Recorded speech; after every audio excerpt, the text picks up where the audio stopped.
Livro Poética. Autor Aristóteles. Capítulo 1. Falaremos da arte poética em si, das suas espécies, do efeito que cada uma destas espécies tem e de como se devem estruturar os enredos, se pretender que a composição poética seja bela, e ainda da natureza e do número das suas partes.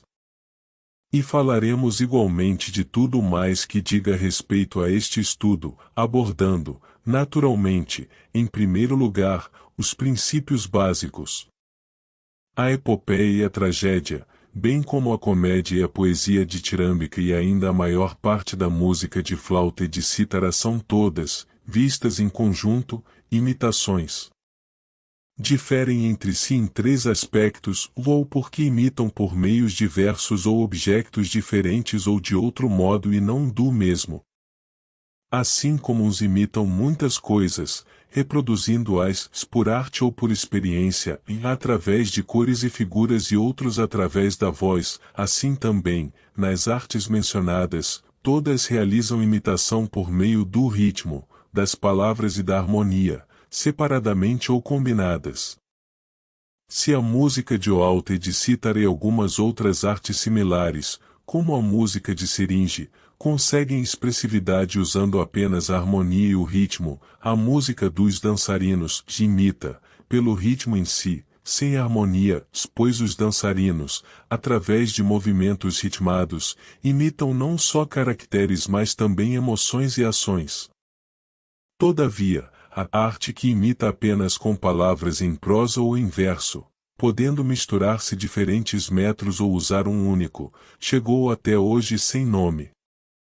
Realmente não temos nenhum termo comum para designar os mimos de Sófron e de Xenarco e os diálogos socráticos, ou a imitação que alguém faça em trímetros, em versos elegíacos ou alguns outros metros similares. Com efeito, as pessoas, juntando ao nome do metro a palavra poeta, chamam a uns poetas elegíacos e a outros poetas épicos, não os designando poetas pela imitação mas pela semelhança do metro. E, se escrevem alguma obra em verso sobre medicina ou sobre física, costumam designá-los igualmente por poetas. Ora, nada há de comum entre Homero e Empédocles a não ser o metro. Por isso será justo chamar a um poeta e a outro naturalista, em vez de mais feios, e Dionísio tal e qual eram. É evidente que cada uma das espécies de imitação mencionadas terá estas variações, e assim, será diferenciada por imitar objetos diferentes. Na dança e na música de flauta e de cítara, podem realmente ocorrer estas diferenças e o mesmo se passa na prosa e na poesia sem acompanhamento musical.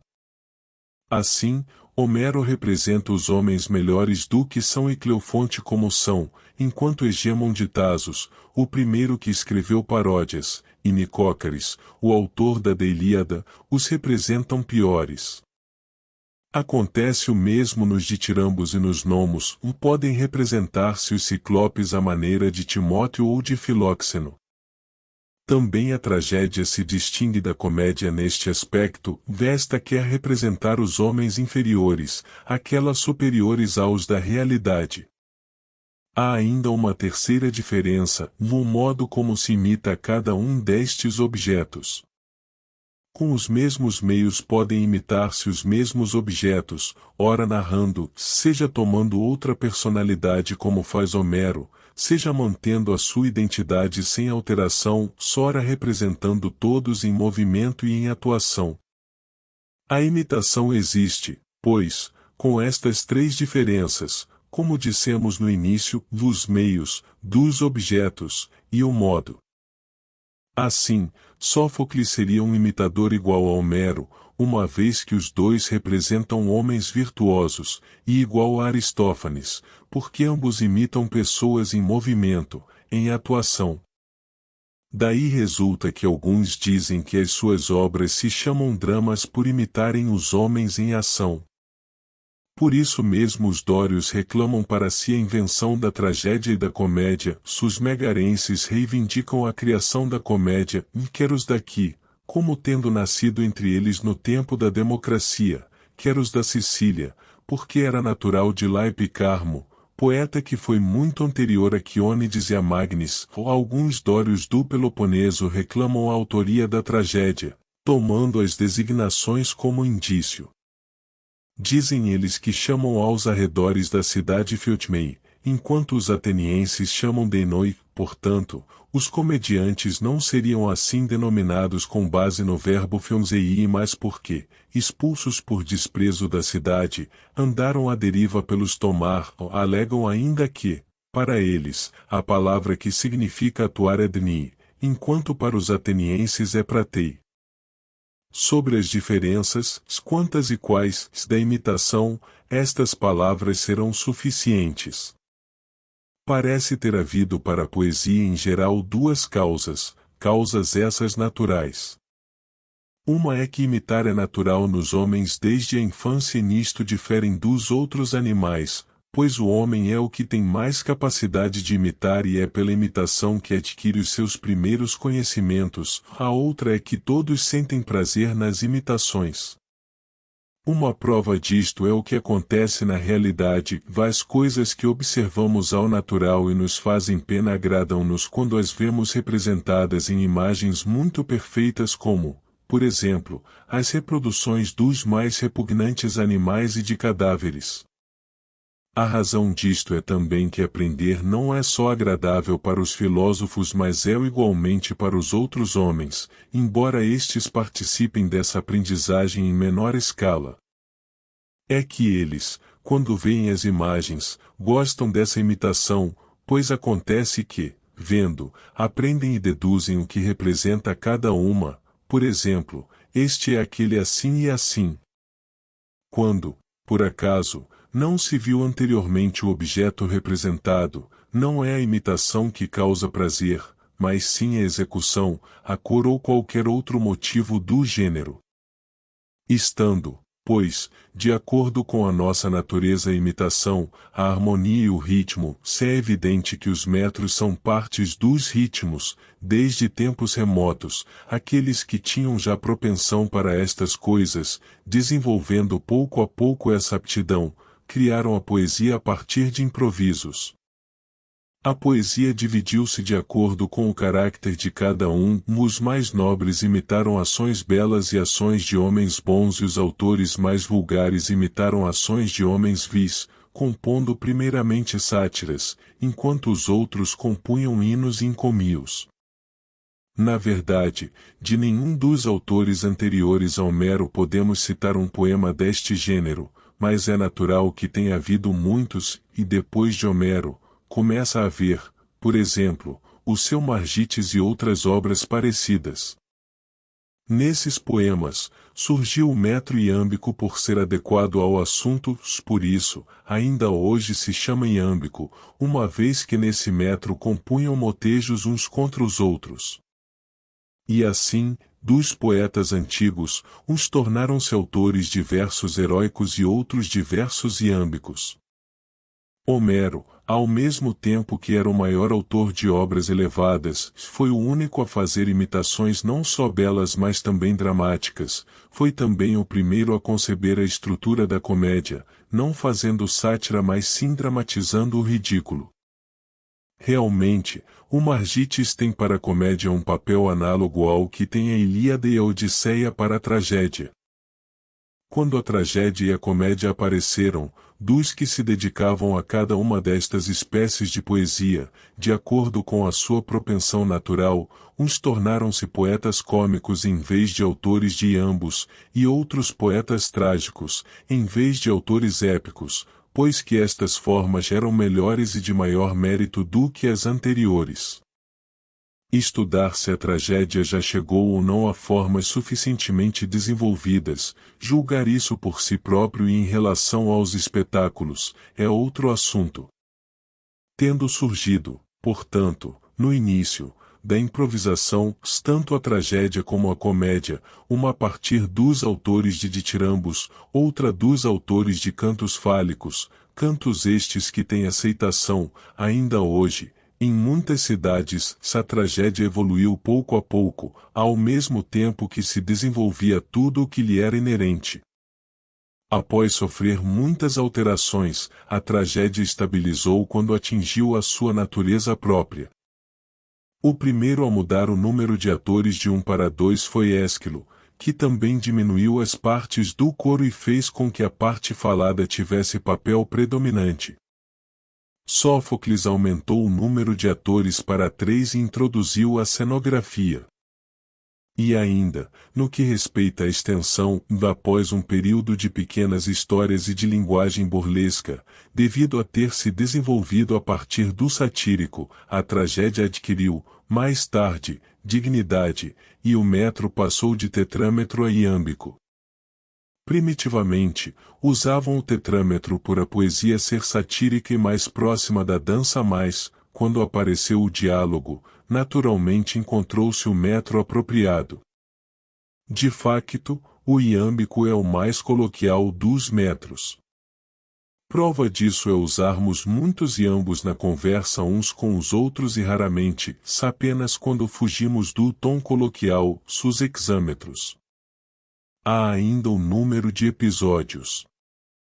E quanto aos embelezamentos que a tradição diz que cada parte recebeu, considere-se que já os tratamos, e na verdade, examinar cada um deles a fundo seria de certo um trabalho moroso.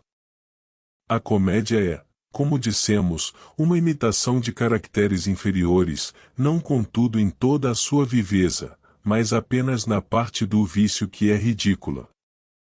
O ridículo é um defeito e uma deformação nem dolorosa nem destruidora, tal como, por exemplo, a máscara cômica é feia e deformada, mas não exprime dor. As transformações da tragédia e os autores dessas transformações não são desconhecidos, enquanto que a história da comédia nos escapa por esta não ter recebido, no princípio, muita atenção. Só muito tarde o Arconte forneceu um coro de comediantes que, até aí, eram voluntários.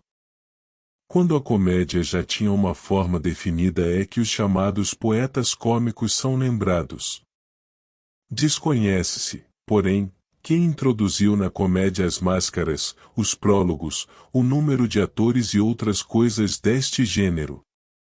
Quanto a compor enredos, como Epicarmo e Formes, esse costume veio, em primeiro lugar, da Sicília e, em Atenas, Crates foi o primeiro que, abandonando a forma iâmbica, tomou a iniciativa de compor histórias e enredos com um sentido geral. A epopeia segue de perto a tragédia por ser também imitação, com palavras e ajuda de metro, de caracteres virtuosos. Todavia, difere desta por ter um metro uniforme e por ser uma narrativa. Diferem ainda quanto à extensão, uma esforça-se o mais possível por durar uma só revolução do Sol ou demorar pouco mais, enquanto a epopeia, não tendo limite de tempo, é diferente neste aspecto. Contudo, primitivamente, procediam de igual modo nas tragédias e nas epopeias. No que respeita às partes constitutivas, umas são comuns, outras são específicas da tragédia, por isso, quem distingue uma boa de uma má tragédia sabe também fazê-lo nas epopeias. Os elementos que a epopeia contém encontram-se todos na tragédia, mas os elementos da tragédia não figuram todos na epopeia. Trataremos da arte de imitar em hexâmetros e da comédia mais tarde. Falemos, porém, da tragédia, retirando do que já foi dito a definição da sua essência. A tragédia é a imitação de uma ação elevada e completa, dotada de extensão, numa linguagem embelezada por formas diferentes em cada uma das suas partes, que se serve da ação e não da narração e que, por meio da compaixão e do temor, provoca a purificação de tais paixões.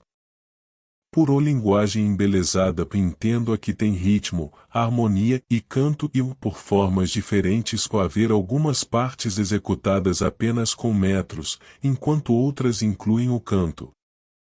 Uma vez que a imitação é realizada por pessoas que atuam, a organização do espetáculo será necessariamente, em primeiro lugar, uma parte da tragédia, ou depois, a música e a elocução, pois é através destes elementos que realizam essa imitação. Considero elocução a própria combinação dos metros, e música tem um sentido absolutamente claro. Como a tragédia é a imitação de uma ação e é realizada pela atuação de algumas pessoas que, necessariamente, são diferentes no caráter e no pensamento, se é através disto que classificamos as ações, são duas as causas das ações, o pensamento e o caráter, e é por causa destas ações que todos vencem ou fracassam. O enredo é a imitação da ação, entendendo aqui por enredo a estruturação dos acontecimentos, enquanto os caracteres são o que nos permite dizer que as pessoas que agem têm certas qualidades, e o pensamento é quando elas, por meio da palavra, demonstram alguma coisa ou exprimem uma opinião. É necessário, portanto, que toda a tragédia tenha 6 partes pelas quais é definida. São elas: enredo, caracteres, elocução, pensamento, espetáculo e música. 2 partes constituem os meios de imitar, uma parte, o modo, 3 os objetos da imitação, e, para além disto, nada mais existe. Foram muitos, sem dúvida, os que tiveram de escrever com estes elementos, pois tudo tem espetáculo, caráter, enredo e elocução, bem como canto e pensamento. Mas o mais importante de todos é a estruturação dos acontecimentos. E que a tragédia não é a imitação dos homens, mas das ações e da vida. Tanto a felicidade como a infelicidade estão na ação, e a sua finalidade é uma ação e não uma qualidade. Os homens são classificados pelo seu caráter, mas é pelas suas ações que são infelizes ou o contrário. Aliás, eles não atuam para imitar os caracteres, mas os caracteres é que são abrangidos pelas ações. Assim, os acontecimentos e o enredo são o objetivo da tragédia, e o objetivo é o mais importante de tudo. Além disso, não haveria tragédia sem ação, mas poderia haver sem caracteres. As tragédias da maior parte dos poetas modernos não têm caracteres, e o mesmo acontece com muitos poetas de um modo geral, e assim também, entre os pintores, com Zeuxis em oposição a Polignoto. Vê que Polignoto é um bom pintor de caracteres, enquanto que a pintura de Zeuxis não tem nenhum caráter. Além disso, se um poeta juntar palavras que exprimem caráter e que estão bem elaboradas quanto à elocução e ao pensamento, não realizará a função da tragédia, uma vez que esta, mesmo sendo inferior nesses aspectos, consegue muito mais porque tem enredo e estruturação das ações. De todos estes elementos, aqueles em que a tragédia exerce maior atração são as partes do enredo, isto é, as peripécias e os reconhecimentos. Mais uma prova disso é que os autores principiantes conseguem, em primeiro lugar, aperfeiçoar-se na elocução e nos caracteres, e só depois, estruturar as ações, e o mesmo acontece com quase todos os poetas antigos. O enredo é, pois, o princípio e como que a alma da tragédia, e em segundo lugar vem, então, os caracteres. Se é algo semelhante ao que se vê na pintura, e se alguém trabalhasse com as mais belas tintas, todas misturadas, não agradaria tanto como se fizesse o esboço de uma imagem. A tragédia é a imitação de uma ação e, através desta, principalmente dos homens que atuam. Em terceiro lugar, está o pensamento, que consiste em ser capaz de exprimir o que é possível e apropriado, o que, na oratória, é função da arte política e da retórica. Os antigos poetas faziam as suas personagens falar como políticos, e os atuais fazem-nos falar como setores. O caráter é aquilo que revela qual a decisão, como naqueles casos em que não é claro se uma pessoa aceita ou recusa, e, por isso, não exprimem caráter as palavras nas quais, quem fala, não aceita nem recusa coisa alguma. Se o pensamento aparece quando demonstram se alguma coisa é ou não assim, ou quando enunciam alguma ideia em geral. Em quarto lugar, ainda relacionada com as palavras, vem a elocução. Considero que a elocução, Como disse anteriormente, é a comunicação do pensamento por meio de palavras, e o seu valor é o mesmo em verso e em prosa. Das restantes partes constituintes da tragédia, a música é o maior dos embelezamentos, e o espetáculo, se é certo que atrai os espíritos, é contudo o mais desprovido de arte e o mais alheio à poética. É que o efeito da tragédia subsiste mesmo sem os concursos e os atores. E, para a montagem dos espetáculos, vale mais a arte de quem executa os acessórios do que a dos poetas. Determinadas estas partes, vejamos então qual deve ser a estruturação dos acontecimentos, uma vez que este é o primeiro e mais importante elemento da tragédia.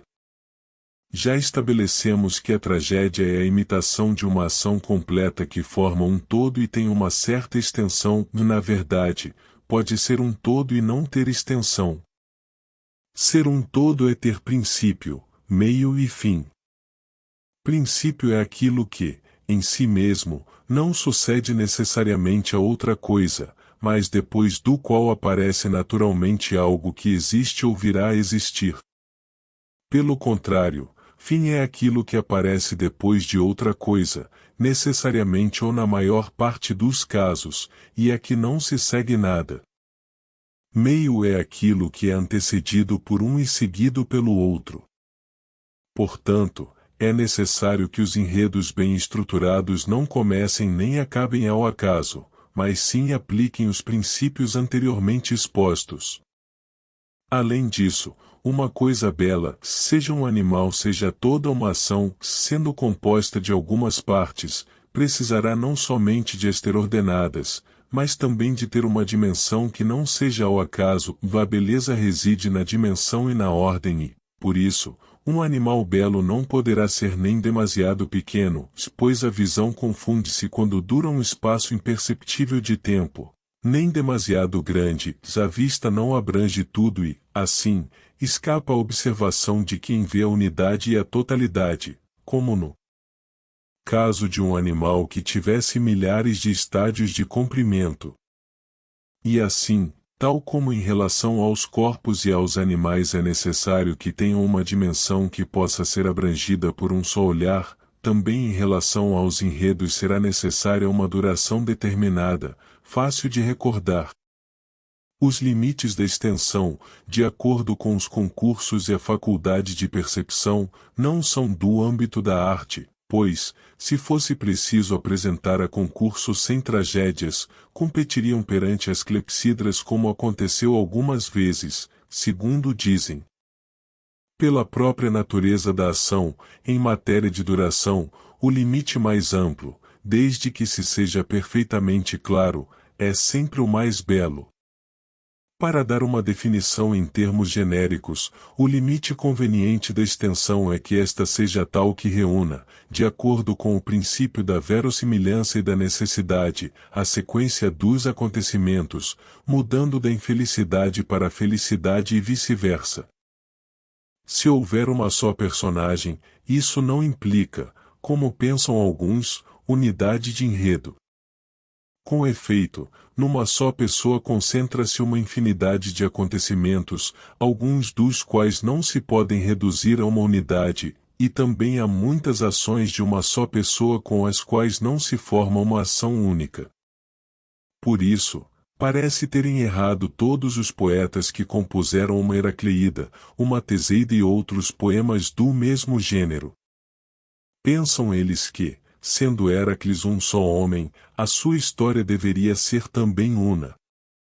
Mas Homero, assim como se distingue no mais, também parece que compreendeu isto bem, devido à sua arte ou ao seu talento, ao compor a Odisseia, não narrou tudo o que aconteceu a Ulisses como, por exemplo, que ele foi ferido no Parnaso e que fingiu estar louco na Assembleia, acontecimentos entre os quais não existia qualquer ligação necessária ou aparente. Pelo contrário, compôs a Odisseia e igualmente a Ilíada centradas numa ação una, como nós o entendemos. Portanto, assim como nas outras artes imitativas a um só objeto corresponde uma só imitação, também o enredo, Como imitação que é de uma ação, deve ser a imitação de uma ação una, que seja um todo, e que as partes dos acontecimentos se estruturem de tal modo que, ao deslocar-se ou suprimir-se uma parte, o todo fique alterado e desordenado. Realmente, aquilo cuja presença ou ausência passa despercebida não é parte de um todo. Pelo exposto, torna-se óbvio que a função do poeta não é contar o que aconteceu, mas aquilo que poderia acontecer, o que é possível, de acordo com o princípio da verossimilhança e da necessidade. O historiador e o poeta não diferem pelo facto de um escrever em prosa e o outro em verso. Se tivéssemos posto em verso a obra de Heródoto, com verso ou sem verso, ela não perderia absolutamente nada do seu caráter de história. Diferem é pelo facto de um relatar o que aconteceu e outro o que poderia acontecer. Portanto, a poesia é mais filosófica e tem um caráter mais elevado do que a história. É que a poesia expressa o universal, a história o particular. O universal é aquilo que certa pessoa dirá ou fará, de acordo com a verossimilhança ou a necessidade, e é isso que a poesia procura representar, atribuindo, depois, nomes às personagens. O particular é, por exemplo, o que fez Alcibíades ou o que lhe aconteceu. Na comédia, isto torna-se desde logo evidente, os poetas estruturam o enredo atendendo ao princípio da verossimilhança e só depois atribuem, ao acaso, os nomes, e não escrevem, como os poetas iâmbicos, sobre determinadas pessoas. Na tragédia, porém, os poetas prendem-se a nomes reais e a razão disso é que o possível é fácil de acreditar. Na verdade, nós não acreditamos que coisas que ainda não aconteceram sejam possíveis, ao contrário, pelo facto de terem acontecido, torna-se evidente que eram possíveis, pois não teriam ocorrido se fossem impossíveis. No entanto, em algumas tragédias, apenas um ou dois dos nomes são conhecidos, enquanto os outros são inventados, e em algumas, nenhum. Como no Anteu de Ágaton, nesta peça, tanto os factos como os nomes são inventados e nem por isso agrada menos. Assim, não é de todo necessário cingirem-se a histórias tradicionais sobre que versam, geralmente, as tragédias. Preocuparem-se com isso seria ridículo, pois mesmo as histórias conhecidas são conhecidas por poucas pessoas e, no entanto, agradam igualmente a todos. De tudo isto resulta evidente que o poeta deve ser um construtor de enredos mais do que de versos, uma vez que é poeta devido à imitação e imitações. E, se lhe acontece escrever sobre fatos reais, não é menos poeta por isso, e nada impede que alguns fatos que realmente aconteceram sejam possíveis e verossímeis, e é nessa medida que ele é o seu poeta. De entre os enredos simples, as ações episódicas são as piores. Entendo por enredo episódico aquele em que os episódios se desenrolam uns após outros sem uma sequência verossímil ou necessária. Tais enredos são escritos por maus poetas, porque são maus, e por bons poetas, por causa dos atores. E que, ao compor peças para concurso e ao desenvolver um enredo para além das suas capacidades, são muitas vezes forçados a modificar a ordem natural. Uma vez que a imitação representa não só uma ação completa mas também fatos que inspiram temor e compaixão, estes sentimentos são muito mais facilmente suscitados quando os fatos se processam contra a nossa expectativa, por uma relação de causalidade entre si. Desta forma, a imitação será mais surpreendente do que se surgisse do acaso e da sorte, pois os fatos acidentais causam mais admiração quando parece que acontecem de propósito, como, por exemplo, a estátua de Mites, em Argos, ter sido a causadora da morte de Mites, quando ele assistia a um festival, caindo-lhe em cima. Tais fatos parecem não acontecer por acaso, portanto, enredos deste gênero são necessariamente mais belos. Há enredos simples e complexos, pois as ações que os enredos imitam, apresentam, pela sua própria natureza, uma distinção similar. Considero ação simples aquela que, como foi definido, é coerente no e em que a mudança de fortuna se produz sem peripécias nem reconhecimento. Será complexa quando a mudança for acompanhada de reconhecimento ou peripécias ou ambas as coisas. E estas coisas devem surgir da própria estrutura do enredo, de forma que resultem de acontecimentos anteriores e ocorram de acordo com o princípio da necessidade e da verossimilhança. É muito diferente uma coisa acontecer por causa de outra ou depois de outra. Peripécia é, como foi dito, a mudança dos acontecimentos para o seu reverso, mas isto, como costumamos dizer, de acordo com o princípio da verossimilhança e da necessidade. Assim, no Édipo, o mensageiro que chega com a intenção de alegrar Édipo e de o libertar dos seus receios em relação à mãe, depois de revelar quem ele era, produziu o efeito contrário. E no Linceu é levado como quem vai para a morte e Danão segue-o como quem vai matá-lo, mas o desenrolar dos acontecimentos leva à morte deste e à salvação daquele. Reconhecimento, como o nome indica, é a passagem da ignorância para o conhecimento, para a amizade ou para o ódio entre aqueles que estão destinados à felicidade ou à infelicidade. O reconhecimento mais belo é aquele que se opera juntamente com peripécia, como acontece no Édipo. Há sem dúvida noutras formas de reconhecimento, e mesmo coisas inanimadas ou acidentais podem ser alvo de reconhecimento e reconhecer é também saber se uma pessoa fez ou não fez certa coisa. Mas o reconhecimento mais próprio do enredo e da ação é aquele de que falamos. Esta forma de reconhecimento acompanhado de peripécia suscita ou a compaixão ou o temor, que a tragédia é, por definição, a imitação de ações deste gênero, pois que desse reconhecimento e dessa peripécia depende o ser-se infeliz ou feliz. Uma vez que o reconhecimento se faz entre pessoas, às vezes é só uma pessoa que é reconhecida por outra, se esta já é conhecida pela primeira, mas poderá ser necessário haver um reconhecimento de parte a parte, por exemplo, Ifigênia é reconhecida por Orestes através do envio da carta, mas é ainda necessário outro reconhecimento, o de Orestes por Ifigênia. Portanto, estas são duas partes do enredo, peripécia e reconhecimento. A terceira é o sofrimento. Dentre elas, já se falou da primeira e da segunda, o sofrimento é um ato destruidor ou doloroso, tal como as mortes em cena, grandes dores e ferimentos e coisas deste gênero. Falamos já das partes da tragédia que devem ser consideradas como seus elementos essenciais, mas, quantitativamente, as partes em que se divide a tragédia são estas: prólogo, episódio, êxodo, parte coral e, dentro desta, o parodo e o estásimo, que são comuns a todas as tragédias, e ainda o que é cantado a partir da cena e as lamentações, que são próprias apenas de algumas tragédias. Prólogo é a parte completa da tragédia que precede a entrada do coro, episódio é a parte completa da tragédia entre dois cantos completos do coro, e êxodo é a parte completa da tragédia depois da qual não há canto do coro.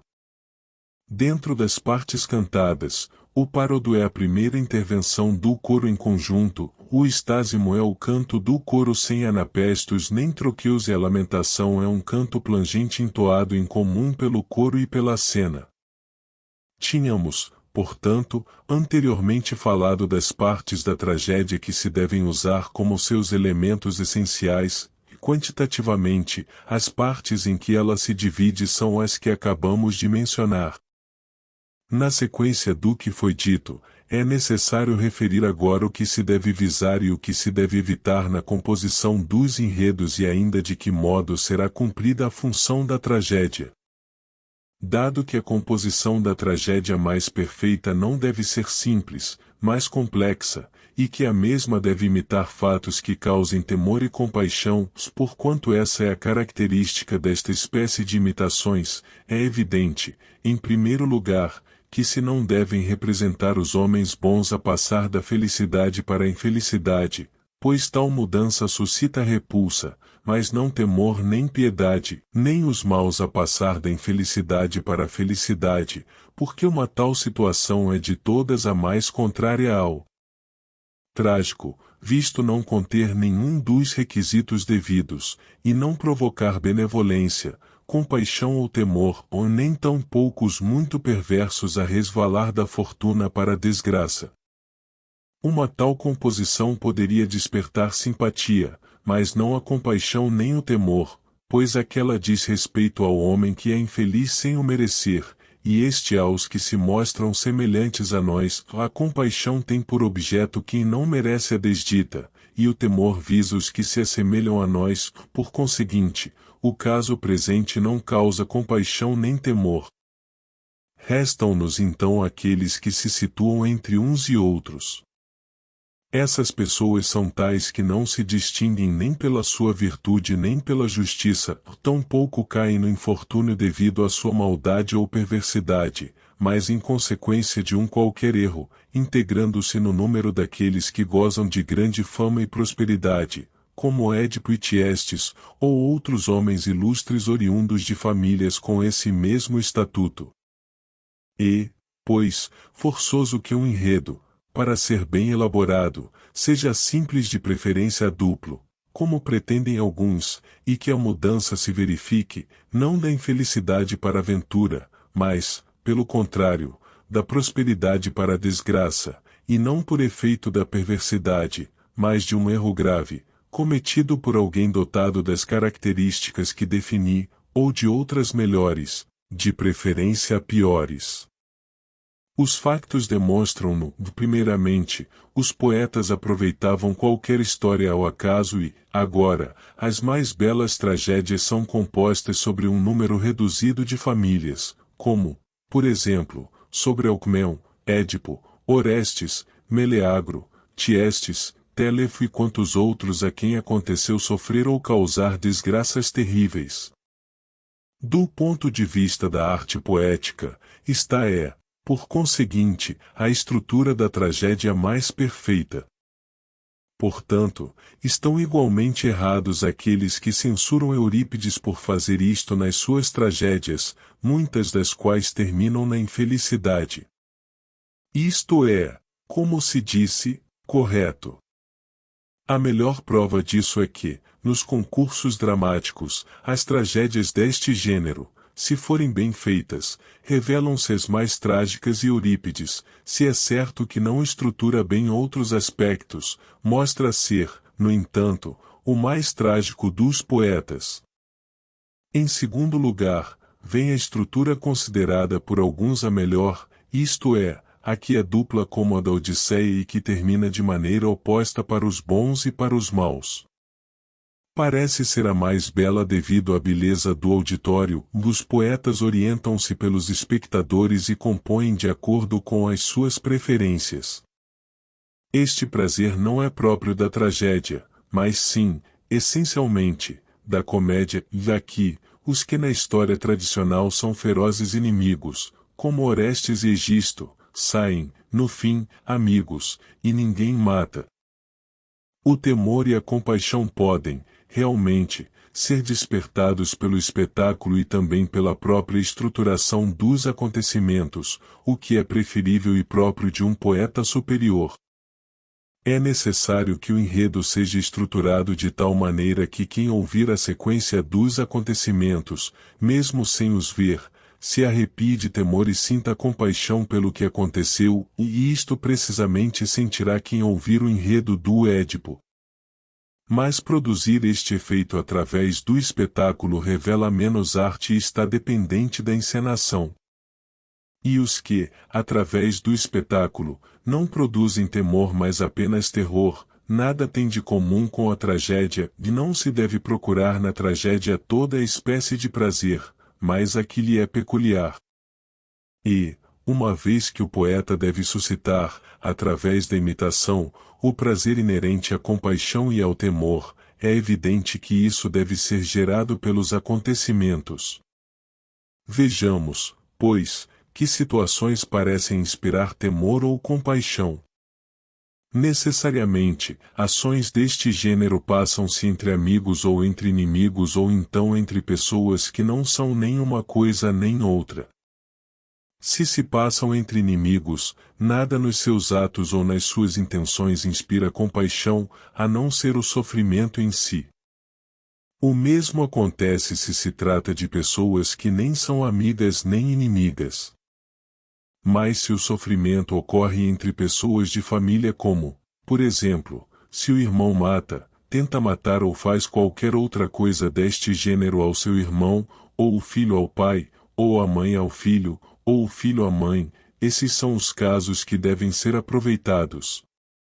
As histórias tradicionais, por exemplo, a morte de Clitemnestra às mãos de Orestes e a de Eurífilas de Alcmão, não devem ser alteradas, mas o poeta deve, ele próprio, ser criativo e usar bem os dados tradicionais. Explicaremos de forma mais clara o que entendemos por usar bem.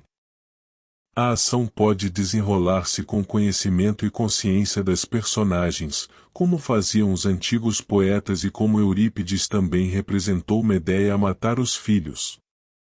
As personagens podem ainda praticar uma ação terrível na ignorância, vindo mais tarde a conhecer a relação de parentesco, como no Édipo de Sófocles. Este é um caso que está fora da ação da peça, mas pode estar inserido na própria tragédia, como o Alcmeon de Astidamante ou como Telégono no Ulisses Ferido. Um terceiro caso possível é alguém, por ignorância, pensar fazer qualquer coisa de irreparável, mas descobrir o parentesco antes de agir. E dentro deste campo não há outras possibilidades, as personagens, necessariamente, praticam a ação ou não, com conhecimento ou sem conhecimento. Destes casos, o pior é estar a ponto de, conscientemente, praticar a ação, e não a praticar, visto é repugnante e não é trágico, pois não se consuma o ato destruído. Por isso, ninguém procede assim, a não ser raramente, como Hémon em relação a Creonte, na Antígona. Em segundo lugar, o caso em que a ação é executada. Melhor é quando se age na ignorância e se descobre a relação de parentesco depois de o facto se ter consumado, e isso não se nos afigura repugnante e o reconhecimento produz o assombro. O melhor caso é o último, onde seja, do gênero do Cresfontes, em que Mérope está a ponto de matar o filho e não o mata mas o reconhece, ou na Ifigênia, em que a irmã reconhece o irmão, ou ainda na Helena, em que o filho reconhece a mãe quando estava prestes a entregá-la. Por isso, como anteriormente se disse, as tragédias não são sobre um grande número de famílias. Na verdade, os poetas foram procurando e encontraram, não por arte mas por acaso, o efeito a alcançar nos seus enredos. Tiveram então de se voltar para estas famílias, no seio das quais ocorreram sofrimentos desse gênero. Sobre a estruturação dos acontecimentos e como devem ser os enredos, dissemos já o suficiente. No que diz respeito aos caracteres, há 4 aspectos que se devem ter em vista, e o primeiro e mais importante é que os caracteres sejam bons. Haverá caráter se, como se disse, as palavras ou as ações da personagem mostrarem que está animada de um certo propósito, e o caráter será bom se esse propósito for bom. Caráter bom pode existir em todos os tipos de personagem. Uma mulher pode ser boa e bem assim um escravo, embora aquela seja talvez um ser inferior e este inteiramente vil. O segundo aspecto a tomar em conta é que os caracteres sejam apropriados. Um caráter pode ter valentia, mas não é próprio de uma mulher ser valente e esperta. O terceiro aspecto é a semelhança dos caracteres conosco. Isto é diferente de fazer o caráter bom e apropriado, como foi definido. O quarto aspecto é a coerência do caráter. Se se imita alguém incoerente e se tradicionalmente lhe é atribuído esse tipo de caráter, também é necessário que seja coerentemente incoerente. Temos um exemplo de maldade de caráter, não necessária, em Menelau, no Orestes, e de caráter inconveniente e desajustado são exemplos o lamento de Ulisses no Silo e o discurso de Melanippe, e de caráter incoerente, a Ifigênia em Aulide, pois a Ifigênia suplicante não tem qualquer semelhança com a Ifigênia do resto da peça. Tanto nos caracteres como na estrutura dos acontecimentos, deve-se procurar sempre ou necessário ou verossímil de maneira que uma personagem diga ou faça o que é necessário ou verossímil e que uma coisa aconteça depois de outra, de acordo com a necessidade ou a verossimilhança. É claro que o desenlace dos enredos deve resultar do próprio enredo e não de uma intervenção ex machina, como na Medeia ou como na Ilíada na altura do embarque. Mas deve usar-se esse artifício em coisas que se passam fora da ação da peça ou coisas que aconteceram antes dela e que um mortal não conhece ou coisas futuras que devem ser preditas e anunciadas, e com efeito, atribuímos aos deuses o dom de ver tudo.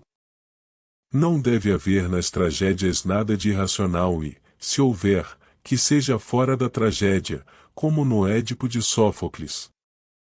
Uma vez que a tragédia é a imitação de homens melhores do que nós, deve seguir-se o exemplo dos bons pintores de retratos, vestes, fazendo os homens iguais a nós e respeitando a sua forma própria, pintam-nos mais belos. Assim o poeta, quando imita homens irascíveis, negligentes ou com outros defeitos deste gênero no seu caráter, deve representá-los como são e, ao mesmo tempo, como homens admiráveis, da mesma forma que Homero representou Aquiles nobre, mas modelo de inflexibilidade. Devem, pois, observar-se estes princípios e, além disso, as questões que necessariamente acompanham o sentir poético.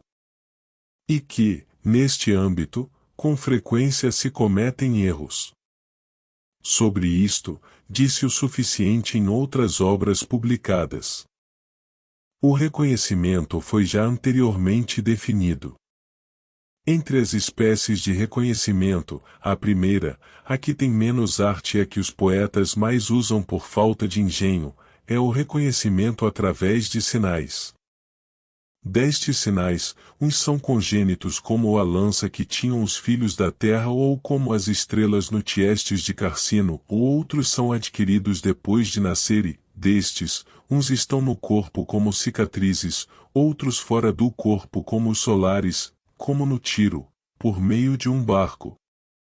Estes sinais podem ser mais ou menos bem aproveitados, como por exemplo Ulisses que, por causa da sua cicatriz, foi reconhecido de uma maneira pela ama e de outra pelos guardadores de porcos, os reconhecimentos que surgem como prova e todos os deste gênero têm menos arte, enquanto os que acompanham uma peripécia, como no episódio do banho, são melhores. A segunda espécie são os reconhecimentos forjados pelo poeta e, por isso mesmo, sem arte. Assim, Orestes na Ifigênia revela que a Orestes de Ifigênia é reconhecida pela carta, mas ele próprio diz o que o poeta quer e não o que o enredo requer. Isto aproxima-se muito do erro já mencionado, uma vez que ele poderia também trazer alguns sinais. Mais um exemplo deste tipo de reconhecimento é a voz da lançadeira no Tereu de Sófocles.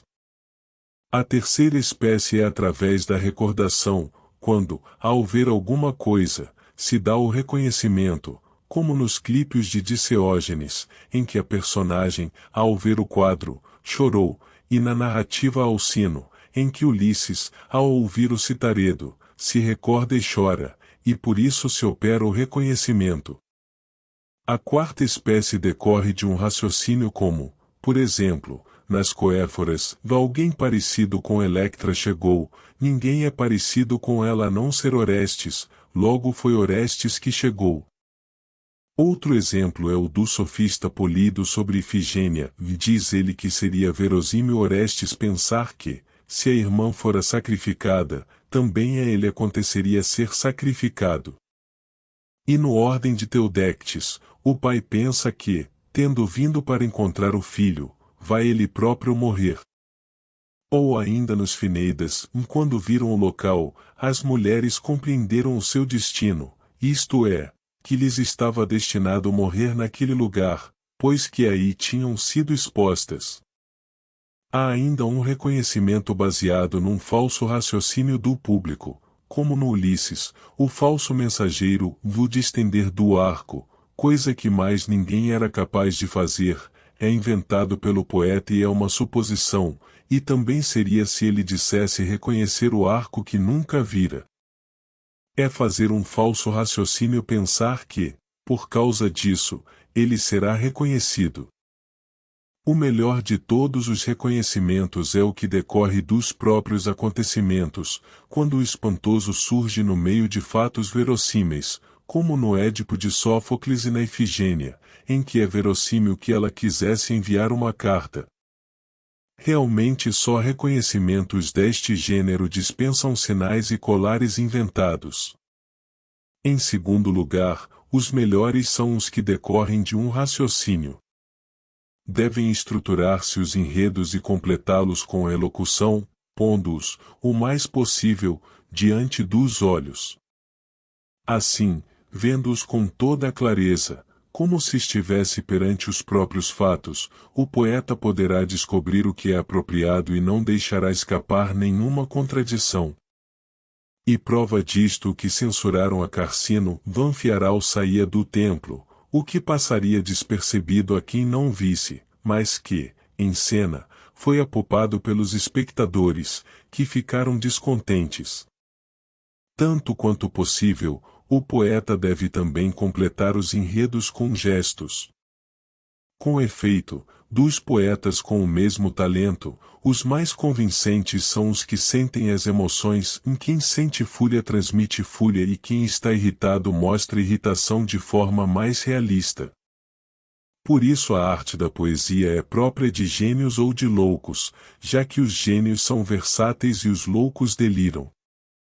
O poeta deve esboçar em geral os enredos, quer os tradicionais quer os que ele próprio inventa, e só depois então introduzir episódios e desenvolver. Entendo por esboçar em geral o exemplo de Ifigênia, uma jovem, tendo sido oferecida em sacrifício e tirada secretamente aos que iam sacrificá-la, é levada para outro país onde era lei imolar a Deus os estrangeiros, e torna-se sacerdotisa desse culto. Tempos depois, aconteceu ao irmão da sacerdotisa chegar a esse país, pois um Deus lhe ordenara, a razão dessa ordem está fora do geral, que viesse ali, mas o objetivo da sua vinda não pertence ao enredo.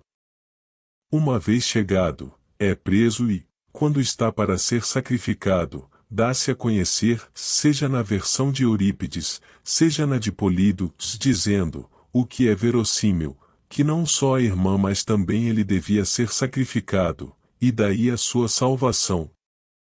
Depois disto e dados os nomes às personagens, é preciso introduzir os episódios. Deste modo, os episódios serão apropriados como, no caso de Orestes, a loucura devido à qual foi preso, e a salvação por causa de ser purificado. Na verdade, nos dramas, os episódios são curtos, enquanto que a epopeia é alongada por eles.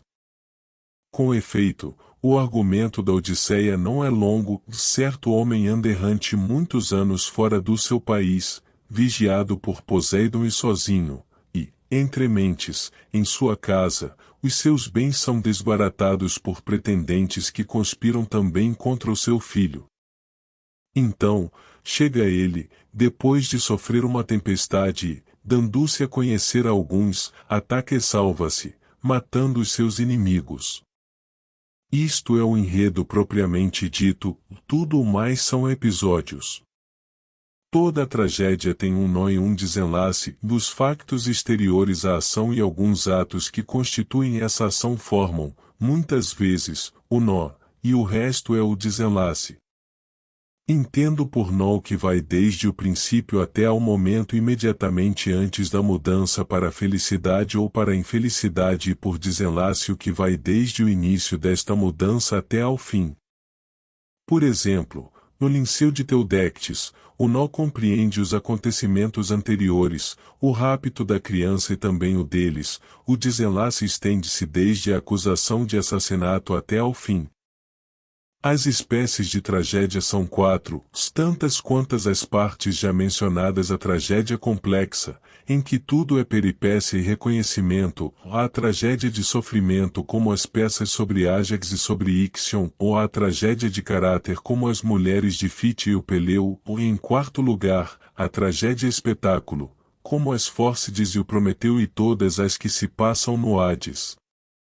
É necessário um grande esforço no sentido de que a tragédia tenha todos os elementos, e se não, os melhores e o maior número deles, sobretudo tendo em conta como hoje são criticados os poetas.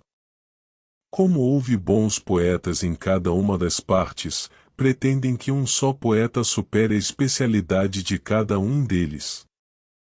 Nada como o enredo para se dizer, com justiça, que uma tragédia é diferente ou é igual quando tem o mesmo nó e desenlace. Mas muitos que estruturam bem o nó elaboram mal o desenlace, é necessário harmonizar as duas coisas. Necessário é também lembrar o que já se disse muitas vezes, e não transformar uma tragédia numa estrutura épica. Por épico entendo com pluralidade de histórias, como se alguém, por exemplo, dramatizasse todo o enredo da Ilíada. Na epopeia, devido à sua amplitude, as partes recebem o desenvolvimento apropriado, mas, nos dramas, ficam muito longe do que se esperava. Um exemplo disso são os que dramatizaram a destruição de Troia na totalidade e não por partes, como Eurípides, ou os que escreveram a história toda de Níobe e não fizeram como Ésquilo. Todos estes ou fracassam ou têm dificuldades nos concursos, uma vez que também Ágaton falhou nesse único aspecto. Nas peripécias e nas ações simples, no entanto, os poetas alcançam de forma admirável os seus objetivos, a saber, o que é trágico e desperta a simpatia. Isto acontece quando um homem esperto mais mal é enganado, como Sísifo, e quando um homem valente mais injusto é vencido. E isto é verossímil, como diz Ágaton, pois o verossímil acontece, muitas vezes, contra a verossimilhança. O coro não só deve ser considerado como um dos atores, mas também ser uma parte do todo e participar na ação, não como em Eurípides, mas como em Sófocles. Nos restantes poetas, as partes corais não são mais próprias daquele enredo do que de qualquer outra tragédia. Por isso intercalam partes corais, tendo sido Ágaton o primeiro a fazê-lo. No entanto, que diferença há entre introduzir esses cantos e aproveitar uma tirada ou um episódio inteiro de uma peça para outra? Depois de já haver tratado as outras partes, resta falar da elocução e do pensamento. Deixemos o que respeita ao pensamento para os trabalhos sobre retórica, já que isso é mais próprio desse estudo. Diz respeito ao pensamento tudo o que tem de ser expresso pela palavra. Faz parte disto demonstrar, refutar, despertar emoções, como compaixão, temor, cólera e outras similares, e também engrandecer ou minimizar.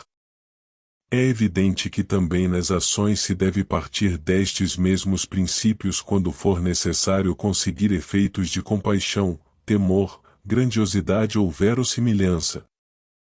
A única diferença é que estes devem ser revelados sem explicação verbal, enquanto os outros são conseguidos, através de palavras, pelo seu emissor, e derivam dessas palavras.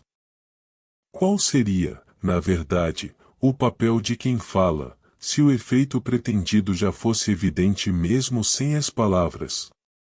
Do que respeita à elocução, um aspecto a considerar são as variantes da entoação, mas conhecê-las é próprio do ator e de quem é especialista neste assunto, como, por exemplo, o que é uma ordem, uma súplica, uma narração, uma ameaça, uma pergunta, uma resposta e outras coisas semelhantes. O conhecimento ou desconhecimento destas coisas não é motivo para que se faça uma séria censura à arte do poeta.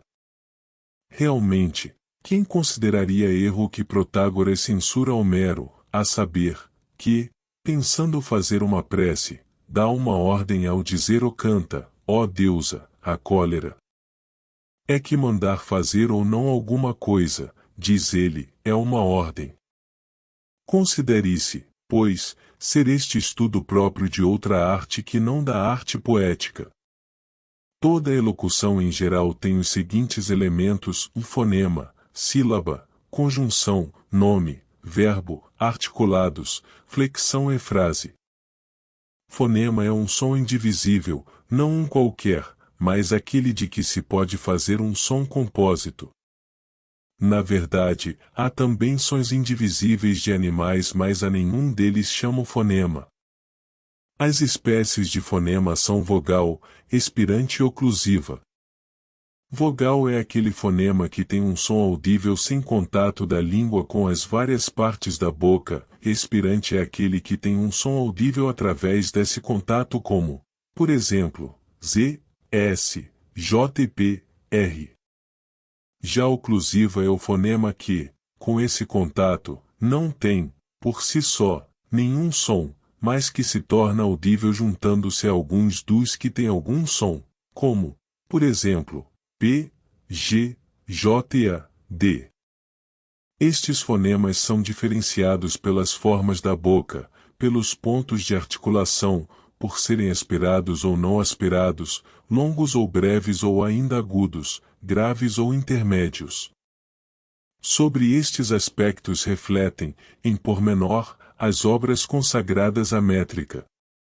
A sílaba é um som sem significado, composto de um fonema surdo e de outro sonoro, VSP, GR, J é sílaba sem E com A, ou seja, PPA, grage. Porém, examinar estas diferenças é também próprio da métrica. A conjunção é um som sem significado que nem impede nem produz um som significativo único a partir da junção de vários sons, e que pode colocar-se tanto nos extremos como no meio da frase, mas que não deve figurar sozinho no seu início, como é o caso de men, etoi, de. Ou então um som não significativo que dá origem a que se crie, de vários sons significativos, um único som com significado. O articulador é um som desprovido de significado, que indica o princípio, o fim ou a divisão de uma frase como, por exemplo, o e fi, peri e outros.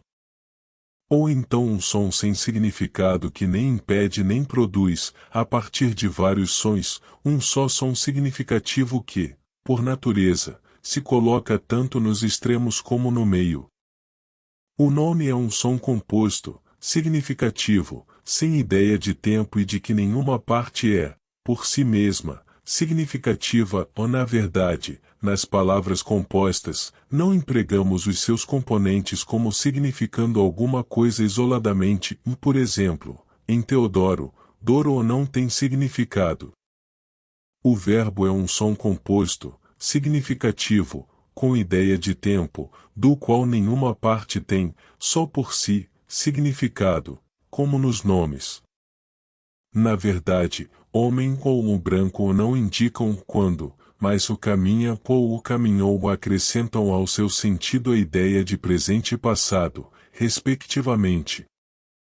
A flexão é própria do nome ou do verbo e transmite ideias de deste ou para este e outras semelhantes, do singular e plural como o homem ou homens, e ainda modos de expressão da pessoa que fala, como seja a interrogação e a ordem.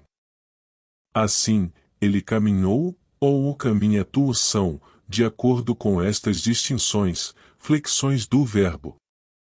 A frase é um som composto, significativo, do qual algumas partes têm, por si mesmas, algum significado, como o cléon caminha, na verdade, nem todas as frases são compostas de verbos e de nomes, como, por exemplo, a definição de homem, é possível haver uma frase sem verbo, mas certamente terá sempre uma parte significativa. A frase consegue unidade de duas maneiras, a saber, ou designa uma só coisa ou é composta de várias partes articuladas entre si, como, por exemplo, a Ilíada, que tem unidade pela articulação das suas partes, e a definição de homem que é una por designar uma coisa só. Há duas espécies de palavras, simples, se considero simples aquela que não é formada de partes significativas, como o sol ou i composta. Esta é constituída ou por uma parte com significado e outra sem significado, com ou sem significado, mas não dentro da palavra sou por partes significativas. Uma palavra pode ser constituída por 3, 4 ou mais partes, como muitos vocábulos dos massaliotas, por exemplo, fercoicochointos. Toda palavra é ou corrente ou rara ou metáfora ou ornamento ou inventada ou alongada ou abreviada ou modificada. Entendo por palavra corrente aquela que todos nós usamos, e rara aquela que usam outros povos. Assim, é evidente que a mesma palavra pode ser rara e corrente, mas não para os mesmos, e na verdade, Siginon é corrente para os cipriotas e raro para nós. A metáfora é a transferência de uma palavra que pertence a outra coisa, ou do gênero para a espécie ou da espécie para o gênero ou de uma espécie para outra ou por analogia. Considero do gênero para a espécie o caso de o meu barco parou, ou na verdade, estar ancorado é uma forma de estar parado. E da espécie para o gênero, certamente Ulisses praticou 10.000 nobres ações, pois o 10.000 é muito, e aqui é usado em vez de o muitas. De uma espécie para outra é exemplo o arrancando a vida com a bronzea espada ou o cortando com o bronze indestrutível. E que, neste caso, arrancar o significa o cortar e o cortar o significa o arrancar e ambos querem dizer o tirar alguma coisa. E por analogia entendo quando o segundo termo está para o primeiro como o quarto está para o terceiro, ou assim, o poeta usará o quarto em vez do segundo ou o segundo em vez do quarto. Às vezes, acrescentam ao termo que usam aquele que ele está a substituir. Dou um exemplo, a taça está para Diónisos como o escudo está para Ares. Assim, dir-se-á que a taça é o escudo de Diónisos e que o escudo é a taça de Ares. Ou a velhice está para a vida como o entardecer para o dia. Poderá dizer-se, então, que o entardecer é a velhice do dia ou, como Empédocles, que a velhice é o entardecer da vida ou o crepúsculo da vida. Todavia, em alguns casos de analogia, não existe palavra apropriada, mas proceder-se-á exatamente da mesma maneira. Por exemplo, espalhar a semente é semear, mas o espalhar da luz pelo sol não tem designação própria. No entanto, isto está para o sol como o semear está para a semente, por isso se disse o semeando uma luz divina. E também é possível lidar com este tipo de metáfora de outro modo, depois de aplicar a uma coisa o nome que é de outra, negar alguma das suas características próprias como, por exemplo, se chamasse ao escudo ou taça, não de Ares, mas o sem vinho. Uma palavra inventada é aquela que, não sendo, em geral, usada por ninguém, é estabelecida pelo próprio poeta e parece que são assim alguns nomes como o Eraugetso com o significado de Ushimis e o Aretera ou com o de um sacerdote. Uma palavra pode ainda ser alongada ou abreviada, alongada, se emprega uma vogal mais longa do que a que lhe é própria ou uma sílaba intercalada ou abreviada, se lhe omitiu alguma coisa. Exemplo de palavra alongada, o poleuso da o poleuso e o feleido o da o pn e o dion. E palavra abreviada como o cri, do o imia gineta impio eroriox. A palavra é modificada quando, daquela que se usa, se conserva uma parte e se acrescenta outra, como o destiteron leata masoitio em vez de o Detroit. Dos nomes propriamente ditos, uns são masculinos, outros femininos e outros intermédios, e masculinos todos os que terminam em N, P, Z, N, R, S nas consoantes compostas a partir destes, se são duas, e WPSJ e MKS, e femininos os que terminam nas vogais que são sempre longas como H, ieta, e ômega e ainda em A longo. Verifica-se, pois, igual quantidade de terminações para os masculinos e os femininos, já que TPS e MKS são compostos. Nenhum nome termina em oclusiva nem em vogal breve. Só 3 nomes acabam em I, Imeli, Zoinini, Peperi. Em YU, 5 são os nomes terminados em OS. Os nomes intermédios terminam nestas e em N e Z. A principal qualidade da elocução é ser clara, mas não banal. De facto, a que é composta de palavras correntes é muito clara, mas vulgar. Um exemplo é a poesia de Cleofonte e a de Stênelo. Em contrapartida, é excelente e evita a vulgaridade aquela que usa palavras estranhas. Por estranha entendo a palavra rara, a metáfora, a palavra alongada e tudo o que for contra o que é corrente. Mas se alguém usar na sua composição tudo isto, resultará um enigma ou um barbarismo, enigma, se usar metáforas, o barbarismo, se aplicar palavras raras. A característica própria do enigma é dizer coisas reais associando-as a coisas impossíveis. Na verdade, não se pode fazer isto através da combinação de outras palavras, a não ser de metáforas, como, por exemplo, vi um homem que colava, com fogo, bronze sobre um homem e outras semelhantes. Das palavras raras resulta o barbarismo. Portanto, é preciso fazer de tudo isto, por assim dizer, uma mistura. Assim, nem se fará uma coisa banal nem vulgar, já que se usa a palavra rara, a metáfora, o ornamento e as outras espécies mencionadas, mas, por outro lado, a palavra corrente dará clareza. Para a clareza e não banalidade da elocução contribuem também, em grande parte, os alongamentos, as abreviações e as alterações das palavras.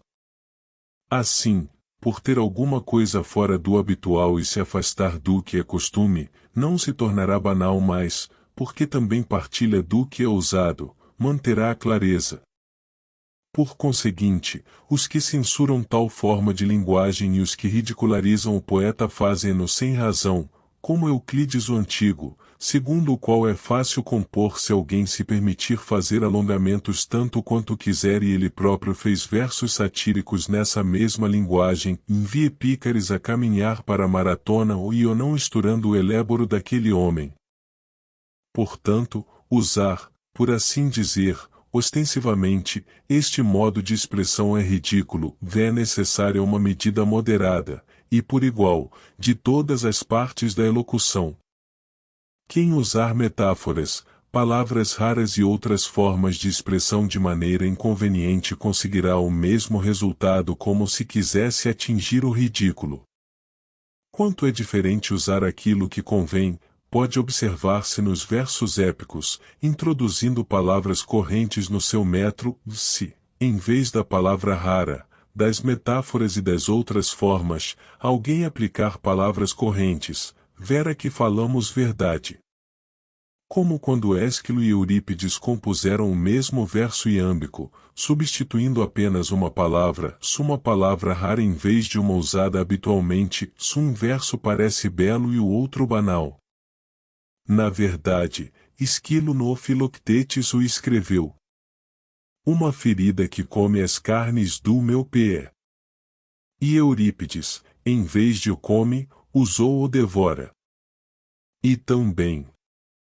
E agora, sendo pequeno, hoje e desprezível. Se alguém substituir por palavras correntes e disser. E sim, sendo baixo, fraco e feio. Pondo no chão um assento miserável e uma mesa crédula.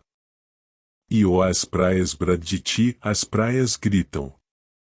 Além disso, Arífrade satirizava os poetas trágicos porque usavam expressões que ninguém empregaria na conversação como, por exemplo, do palácio fora o e não o fora do palácio o e o de tu, ou então o mais eu a ele próprio o e ainda o de Aquiles em volta ou em vez de o em volta de Aquiles o e tantas outras semelhantes. Na verdade, é porque todas estas formas não se encontram entre as expressões correntes que o poeta consegue a não vulgaridade da elocução. Mas Arífrades ignorava isso. É importante aplicar convenientemente cada um dos modos de expressão mencionados, tanto as palavras compostas como as palavras raras, e ser, acima de tudo, bom nas metáforas.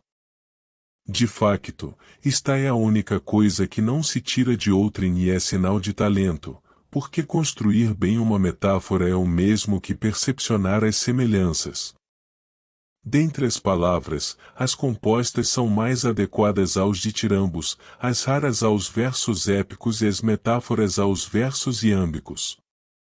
Nos versos épicos, pode utilizar-se tudo o que foi mencionado, ou nos iâmbicos, porque se imita o mais possível a linguagem corrente, convém as palavras que se usariam na língua falada.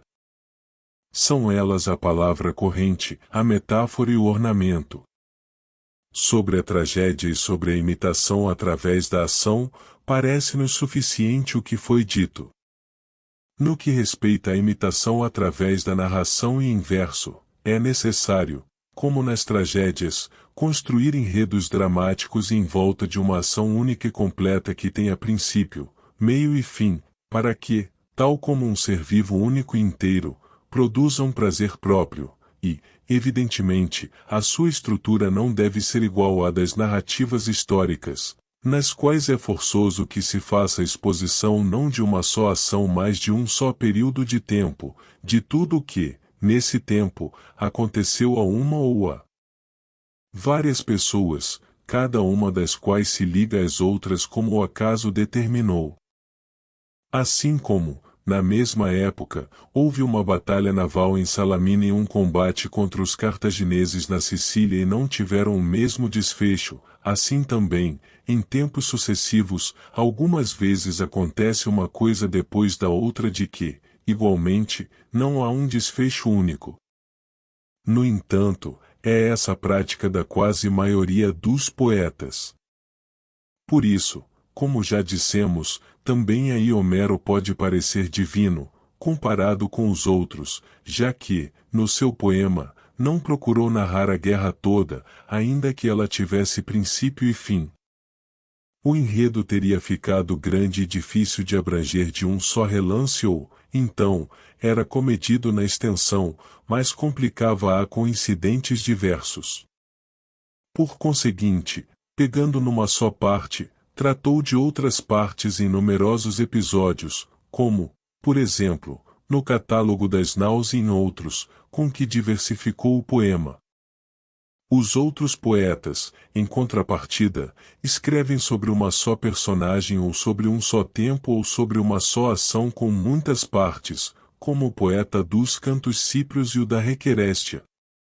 É por isso que da Ilíada e da Odisseia se pode, de cada uma, fazer uma tragédia ou, quando muito, duas, mas dos Cantos Cíprios muitas e da pequena Ilíada pelo menos 8 como, por exemplo, o julgamento das armas, Filoctetes, Neoptólemo, Eupilo, o mendigo, as Libedemônias, a destruição de Troia, Narfidon das ilhas, Eteocles e Troiarias. Além disso, é preciso que a epopeia tenha as mesmas espécies que a tragédia, a saber, ou simples ou complexa ou de caráter ou de sofrimento, e também as mesmas partes, à exceção da música e do espetáculo. Deve ter igualmente peripécias, reconhecimentos e cenas de sofrimento, e ainda beleza de pensamento e de elocução. Tudo isto Homero usou em primeiro lugar e na perfeição. Assim, na verdade, compôs ele cada um dos seus poemas, a Ilíada, simples e de sofrimento, e a Odisseia, complexa, com reconhecimentos ao longo de todo o poema e de caráter. E, além disto, superou todos na elocução e no pensamento. A epopeia difere da tragédia na extensão da composição e no metro. Quanto ao limite da extensão, baste o que já foi dito, deve ser possível abranger, de um só relance, o princípio e o fim. E isto acontecerá, se as composições forem mais curtas do que as antigas e se forem semelhantes, na duração, ao número de tragédias que são apresentadas a uma única audição. A epopeia tem uma característica particular muito importante para aumentar a extensão. Uma vez que, na tragédia, não é possível imitar muitas partes da ação que se desenrolam ao mesmo tempo, mas apenas a parte representada em cena pelos atores. Em contrapartida, na epopeia, por ser uma narração, é possível apresentar muitas ações realizadas simultaneamente, através das quais, desde que sejam apropriadas ao assunto, se aumenta a elevação do poema. Este privilégio contribui, assim, para dar grandiosidade, proporcionar uma mudança ao ouvinte e introduzir variedade com episódios diversos. Com efeito, a monotonia, que rapidamente sacia, faz as tragédias fracassarem. Como resultado da experiência, o metro heróico revelou-se o apropriado. Se alguém fizesse uma imitação narrativa em qualquer outro metro ou em vários, pareceria inadequado. E que o metro heróico é o mais imponente e o mais elevado dos metros, e por isso apresenta mais palavras raras e metáforas, e de facto, a imitação narrativa é superior às outras formas, enquanto os trímetros iâmbicos e os tetrâmetros trocaicos são movimentados, se estes próprios da dança e aqueles da ação. Seria ainda mais absurdo se alguém os misturasse, como queremos. Por isso ninguém fez um poema longo em outro metro que não o heróico, mas, como dissemos, a própria natureza ensina a escolher o que lhe é conveniente. Homero, sendo digno de louvor por muitos motivos, é-o em especial porque é o único poeta que não ignora o que lhe compete a ele fazer. De facto, o poeta, em si, deve dizer o menos possível, pois não é através disso que faz a imitação. Os outros intervêm, eles mesmos, durante todo o poema e imitam pouco e raramente. Ele, pelo contrário, depois de fazer um breve preâmbulo, põe imediatamente em cena um homem, uma mulher ou qualquer outra personagem, e nenhuma sem caráter, mas cada uma dotada de caráter próprio. Realmente nas tragédias deve-se criar o maravilhoso, na epopeia é mais possível o irracional, principal fonte do maravilhoso, já que não se está a ver quem pratica a ação. Por isso, posta em cena, a perseguição a Heitor pareceria ridícula, uns parados e sem o perseguirem, e Aquiles a fazer um sinal negativo com a cabeça, mas, na epopeia, isso passa despercebido. O maravilhoso dá prazer. A prova é que todos fazem narrativas acrescentando qualquer coisa de maneira a agradar. Além do mais, Homero ensinou os outros poetas a dizer falsidades de maneira certa. É isto o paralogismo. Os homens fazem este raciocínio: se isto existe, logo também existe aquilo, ou, se isto acontece, logo também acontece aquilo, ou seja, se o segundo existe, também existe ou acontece o primeiro. Mas isto é falso. Por isso, se o primeiro for falso, mas de tal modo que, se existisse, o segundo teria de existir ou acontecer, é preciso acrescentar ao primeiro o segundo. Por saber que este último é verdadeiro, o nosso espírito deduz erradamente que o primeiro é como ele. Exemplo disto é a cena do banho. Deve preferir-se o impossível verossímil ao possível inverossímil, ou não devem compor-se enredos com partes irracionais mas, pelo contrário, não devem ter absolutamente nada de irracional e, se tiverem, que seja fora do enredo, como o facto de Édipo não saber como morreu Laio, e não dentro da ação, como o relato dos jogos píticos na Efebion ou a personagem silenciosa que, em Os Mistos, chega a Mísia vinda de Tegeia. Dizer que, dessa maneira, a história ficaria arruinada é ridículo. Por princípio, não se devem compor tais enredos, se o poeta aproveitar um enredo desses, e o fizer parecer razoavelmente plausível, mesmo que é absurdo pode ser admitido, pois na Odisseia as coisas irracionais sobre o desembarque não seriam toleráveis, como se tornaria evidente, se um mau poeta estivesse composto, e por isso, o poeta dissimula o absurdo temperando-o com outras boas qualidades. Quanto à elocução, deve ser trabalhada, com especial cuidado, nas partes estáticas e que não têm nem caracteres nem pensamento. Em contrapartida, a elocução demasiado brilhante ensombra os caracteres e o pensamento. O que respeita a problemas e soluções, quantas e quais são as suas espécies, tornar-se-á claro se o encararmos do modo que se segue. Uma vez que o poeta é um imitador, como um pintor ou qualquer outro criador de imagens, imita sempre necessariamente uma de três coisas possíveis, ou as coisas como eram ou são realmente, ou como dizem e parecem, ou como deviam ser. E isto exprime-se através da elocução em que há palavras raras, metáforas e muitas modificações da linguagem. Na verdade, essa é uma concessão que fazemos aos poetas. Além disso, a ideia de correção da poética e da poética não é a mesma, nem é de outra arte da poética. O erro da poética em si pode ser duplo, no que diz respeito a si mesma e o que é acidental.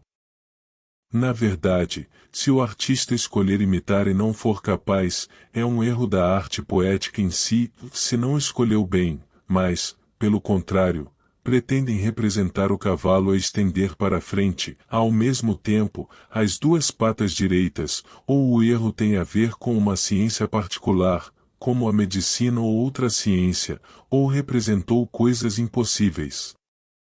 Seja qual for o caso, não é um erro da arte poética em si. Por conseguinte, devem resolver-se as críticas inerentes aos problemas partindo destes pressupostos. Em primeiro lugar, casos que dizem respeito à arte em si, descrever coisas impossíveis é errar, mas está correto, se o objetivo próprio da arte, o objetivo esse já mencionado, for alcançado, se dessa forma se conseguir que uma ou outra parte se torne mais impressionante. Exemplo disso é a perseguição de Heitor. Certamente que não é aceitável errar se for possível atingir o objetivo da mesma maneira ou de modo não inferior e de acordo com a respectiva arte. Se possível, não se deve errar de modo nenhum. Além disso, de qual das duas origens provém o erro, do que é inerente à arte poética ou de outra coisa acidental? De facto, não saber que a fêmea do veado não tem chifres é um erro menor do que pintá-la de forma nada semelhante. Além disso, se a censura é por não ter representado a verdade como é mais como deveria ser, pode resolver-se o problema como Sófocles, que disse que ele representava os homens como deviam ser e Eurípides como eles eram. E fica resolvida esta questão. Se não servir nenhuma das duas soluções, pode invocar-se o que as pessoas dizem, como, por exemplo, as histórias tradicionais sobre os deuses, provavelmente não contam nem melhor nem de acordo com a verdade, mas talvez como era para Xenófanes, seja como for, realmente, é o que dizem. E há coisas representadas de um modo talvez não superior à realidade mas como eram outrora, por exemplo, as que dizem respeito a armas, vai suas lanças muito direitas sobre as conteiras ou pois assim era costume então, como ainda hoje é, entre os ilírios. Não deve julgar-se se alguém diz ou faz alguma coisa bem ou mal unicamente pelo que é feito ou dito, examinando se é bom ou mal, mas considerando também quem faz ou diz, para quem ou quando ou a quem ou por que motivo, se, por exemplo, é para conseguir um bem maior ou para evitar um mal maior. Outras questões devem ser resolvidas considerando a elocução, por exemplo com a palavra harem ou primeiro as mulas. E que talvez o poeta não quisesse referir-se a mulas, mas a sentinelas. E, ao falar de Dolon, que tinha francamente mau aspecto, não quer dizer com corpo disforme, mas com cara feia, já que os cretenses usam o com bom aspecto para designar quem tem um rosto formoso. E ainda o faz uma mistura mais forte do vinho ou não é mais forte como para os ébrios, mas mais rápida. Através da metáfora entende-se, por exemplo, todos os deuses e homens dormiram toda a noite. E, no mesmo passo, acrescentasse o ora, quando ele fixou os olhos sobre a planície troiana, logo o som de flautas e seringes, e é que, através da metáfora, disse o todos ou em vez de o muitos, já que o tudo é uma forma de o muito. E ainda metaforicamente disse-o a única que não participa, entendendo-se por único aquilo que é mais conhecido. Também se pode solucionar através da acentuação, tal como fez Hípias de Tasos em o concedemos que alcancem glória e o parte do qual apodrece com a chuva. Outros casos resolvem-se pela divisão, como, por exemplo, em Empédocles, rapidamente coisas que antes tinham aprendido a ser imortais tornaram-se mortais e as que se encontravam separadas anteriormente estavam misturadas. Outros também pela ambiguidade, a maior parte da noite passou. Na verdade, é ambíguo dizer a maior parte. Outros, ainda, explicam-se pelo uso da língua. Assim como ao vinho com mistura chamam vinho, assim também o poeta diz ogrevas de estanho recém-focado. Tal como se chama bronzistas aos que trabalham o ferro, também se diz que Ganimedes serve vinho a Zeus, embora os déces não bebam vinho. Mas este caso seria também explicado através da metáfora. Quando uma palavra parece ter sentidos contraditórios, é preciso examinar quantos sentidos pode ter na frase em questão, como, por exemplo, em Oaí se deteve a lança de bronze, ou de quantas maneiras pode entender se Oaí se deteve, de um modo ou de outro, como cada um melhor entender. Se interpretarmos assim, procedemos ao invés do que diz Glaucon, a saber, que alguns fazem uma suposição irracional e, opondo-se ao que eles próprios raciocinaram, condenar o que lhes parece que foi dito, e o poeta tiver opinião contrária à sua. Isto aconteceu no caso de Icário. Com efeito, as pessoas supõem que ele é lacedemônio, portanto, consideram absurdo que Telêmaco não o tivesse encontrado ao chegar à Lacedemonia. Mas talvez seja como contam os cefalênios, e dizem eles que Ulisses casou com alguém do seu povo e que era Icádio e não Icário. É provável que o problema derive deste erro. De uma forma geral, o impossível deve justificar-se em relação ao objetivo da poesia ou ao que é melhor ou à opinião comum.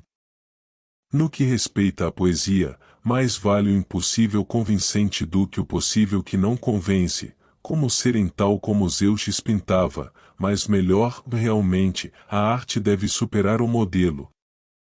O irracional deve ser justificado por aquilo que as pessoas dizem e ainda porque, às vezes, não é irracional. Com efeito, é verossímil que possa acontecer alguma coisa contra a verossimilhança. Quanto às expressões contraditórias, devem ser examinadas como nas refutações dialéticas, se é a mesma coisa, no mesmo sentido e do mesmo modo, e de tal forma que o poeta vai contra o que ele próprio diz ou o que um homem sensato supõe que ele quer dizer. Por outro lado, é justa a censura quer ao irracional quer à perversidade, quando, sem ser necessário, se recorre ao irracional, como Eurípides em relação a Egeu, ou se usa a perversidade, como a de Menelau no Orestes. Por conseguinte, as censuras provêm de 5 espécies, coisas impossíveis ou irracionais, ou impróprias ou contraditórias ou contrárias ao que é correto em relação à arte.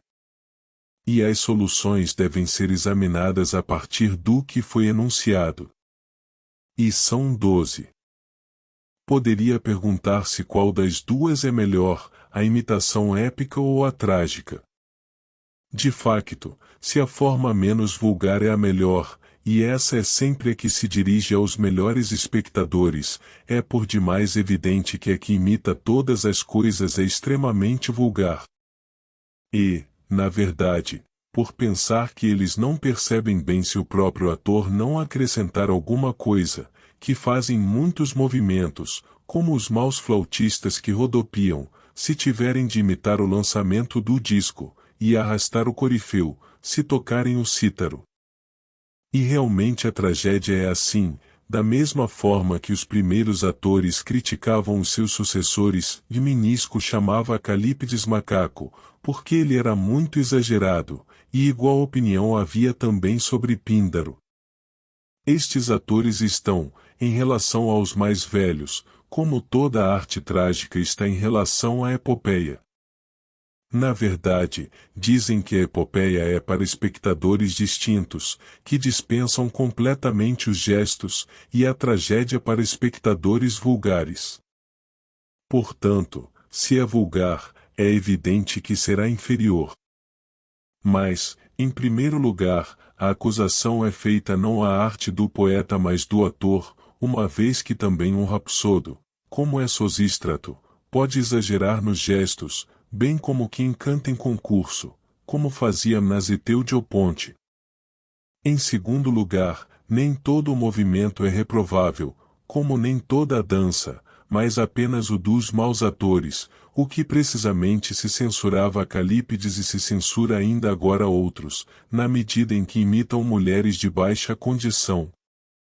Além disso, a tragédia, tal como a epopeia, mesmo sem nenhum movimento, produz o seu efeito próprio, e de facto, a sua qualidade é visível através da leitura.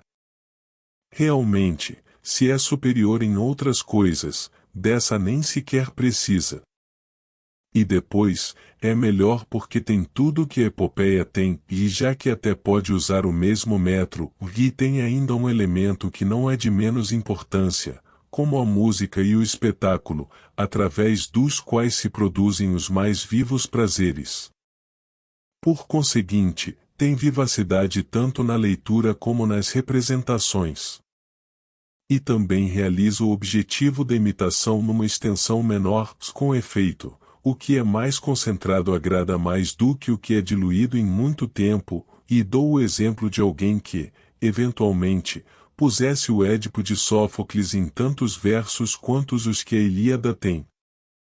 Mais ainda, a imitação dos poetas épicos tem menos unidade, a prova é que, de qualquer imitação épica, podem nascer várias tragédias, e, portanto, se porventura eles compuserem um enredo único, ou parecerá frouxo, por ser exposto de forma concisa, ou diluído, porque segue a extensão do metro épico.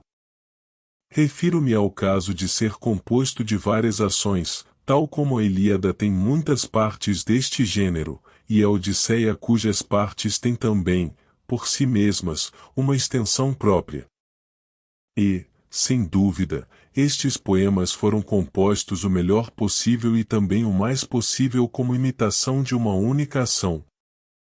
Por conseguinte, se a tragédia se distingue em todas estas coisas e ainda no efeito próprio da arte, pois estas imitações devem produzir não um prazer qualquer mais o que já foi referido, é evidentemente superior, uma vez que atinge o seu objetivo melhor do que a epopeia.